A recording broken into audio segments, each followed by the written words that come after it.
The CDC just came out with a new study, and I'm dying to go over it with you. It's whether or not the mask mandates have proven to be beneficial. It's whether or not the shutting down of indoor restaurant dining has proven to be beneficial. And you know what? I'm surprised, but this study is surprisingly honest, okay? Because it's answering a question we've all wondered, especially those who have read the science, who have really dove into this stuff. I mean, I take care of a PhD neuroscientist, and I asked him, what do you think of all this stuff? And just eye rolls. When I talk to scientists about what do you think of what's happening right now, eye rolls. That's all I get. Because the fact is most people get their information from the news, which isn't, true information at all, but and not the actual facts. And for those who are actually reading the science, they're just appalled by what's happening. Now, at the very beginning of this, we were told that, no, it would be stupid for someone in the general public to go and wear a mask, right? And then the experts, the quote-unquote experts, self-proclaimed or maybe even proclaimed by the media that these people were experts, they said, well, you know what? Wear one mask. You know what? Let's do that. Of course, there's no scientific evidence of people who just walk around with masks all day are going to basically prevent anything. Pulling masks out of your pockets, out of your glove box, reusing them multiple times, not having a clue where those things have been. They're not clean. Going into a grocery store and, as basically hundreds of people walk in and grab one out of a box and potentially touch all the other ones in there. I mean, where is the science saying that that's a safe thing? So there's so much unknown about this, okay? And if we're having an honest conversation, okay, not some conversation where you're tilted and going, you need to just wear one because you need to wear one. No, when you're having an honest scientific-based conversation, it gets very, very interesting. So we're told that, okay, wear one. And then all of a sudden we were told, you know what? If one is good, then two is probably better. Heck, if two is better, then four is probably great. Just keep piling them on. Why not? Let's go ahead and take a look and go right to the numbers as to what this study had to say, because it is quite interesting. I'm not going to lie. All right, so right here, association between state-issued mask mandates, okay? And let's go through the numbers. So the masks were associated with a 0.5% decrease in daily COVID-19 case growth rates 1 to 20 days after implementing them. And they saw a decrease of 1.8% after 81 to 100 days, okay? So that was the case when they looked at just cases growing. Now let's talk about the death growth, okay? Mask mandates were associated with a 0.7% decrease in daily COVID-19 death growth rates 1 to 20 days after implementation and 1.9% 81 to 100 days after, okay? So there's our numbers, okay? There's our enormous value that we have in this. Now, because I don't want you to think that I'm just making this stuff up, I'm here just ripping off the cuff, I'm talking without the information, read this right here. Daily case and death growth rates before implementation of mask mandates were not statistically different from the reference period. Okay, now let me tell you, if this thing is so dangerous, so is it so dangerous and so scary, and are the masks so proven to work that we should force it upon people?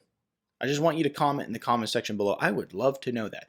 Is this something that should be forced on people? Is it that proven that it's going to benefit? Okay, because as of right now, this just outlined that it was not statistically significant.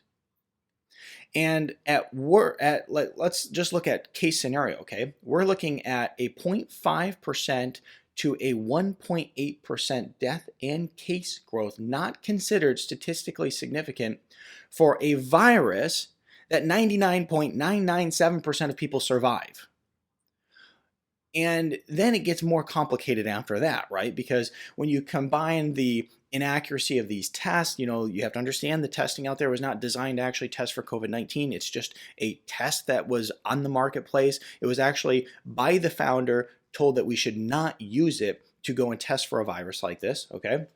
That was the founder of this PCR test. So that's one thing. There's a lot of inaccuracies there. Combined with the CDC basically just blanketing everything with a COVID-19 death, right?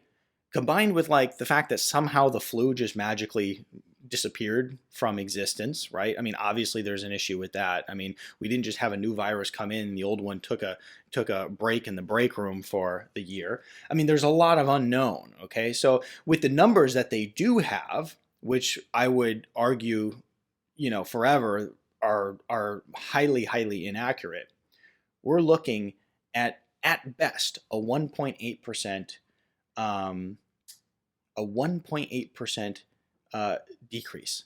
Okay, so at this point, when we look at this, we have to ask ourselves, what the heck are we doing? Because this all has consequences too. When you start talking about lockdowns and masks and things like that, I mean, there's a 90%, 93% increase in mental health issues right now. I have a friend who is a psychiatrist. I mean, like it literally, he's so busy he can't hardly even think. I was talking to an individual that I take care of that is a psychologist yesterday, literally turning people down left and right because they literally cannot take care of any more people.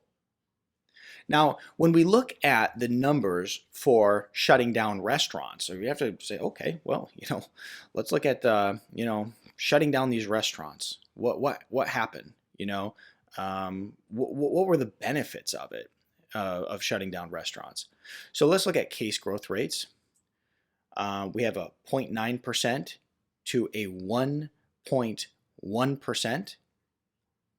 So best case scenario, 1.1%.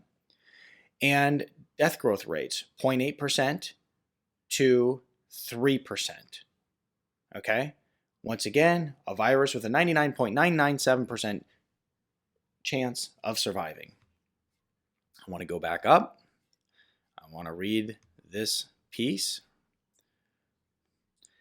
Daily death growth rates before restrictions were lifted were not statistically different from those during the reference period, whereas significant differences in daily case growth rates were observed 41 to 60 days before the restrictions were lifted. They weren't very significant. I mean, when you look at the actual significance, right? I mean, we just looked at it. They weren't very significant. So my point is, out of all this, my point is this.